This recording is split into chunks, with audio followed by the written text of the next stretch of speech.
On a related note, on top of the costs of the pandemic and the closures and the failure to approve a national budget, another election could cost Israel upwards of 3 billion shekels. Meanwhile, roughly a million Israelis are still out of work and bills are coming due, with practically no meaningful reprieve or help from government or bank authorities. With me to discuss is consumer behavior expert Dr. Vili Abraham. Vili, thanks so much for being with us. Now, let's start with bills coming due. I understand that the banks of Israel have a new initiative planned. What can you tell us about it? Yeah, well, the Bank of Israel has a new initiative which emerged out of a concern that people will not be able to return their loans in the long run.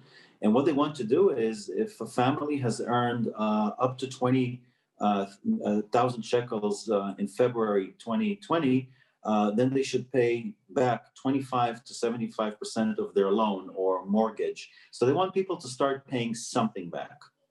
Well, but realistically, where does that leave people? Because that, at the end of the day, that's not a lot of money. Well, if you look at most of the people who are unemployed, these are low-skilled workers, people who don't earn lots of money. And it means that for those families, even returning 25% of a mortgage, which can be somewhere between 750 and 1,000 shekels, can make a big difference. And I'm not sure that many of those families will be able to repay so much money.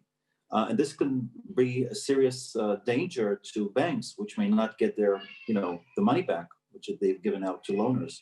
So is there any sort of better or more affordable plan that you could think of? Well, what we need to do is we need to think of how to bring people back to work and look at what other countries have done in order to keep the economy working. I think that opening only 50 malls across the country is not a good solution. I think we have to open more malls, but we have to enforce social distancing. And I think that if we do that, we can bring more people back to work and get the economy going.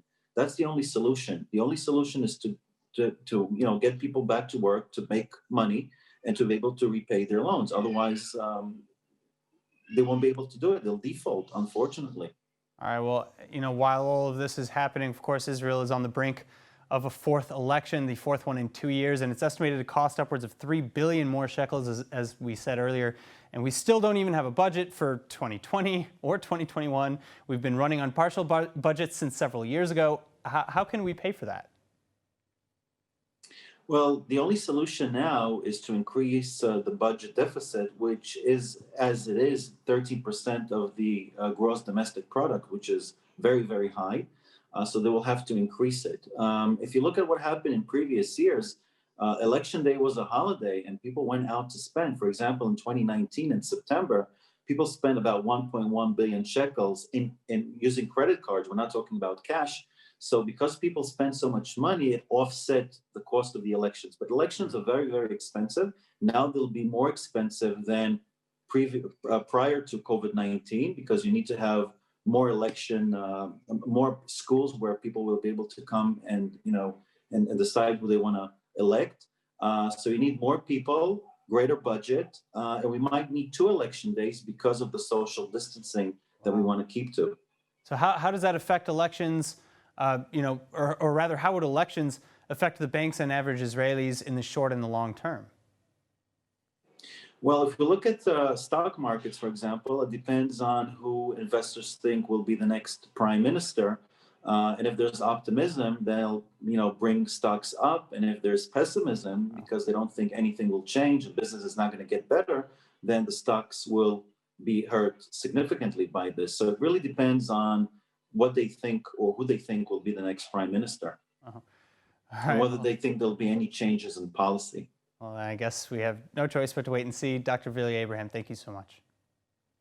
Thank you.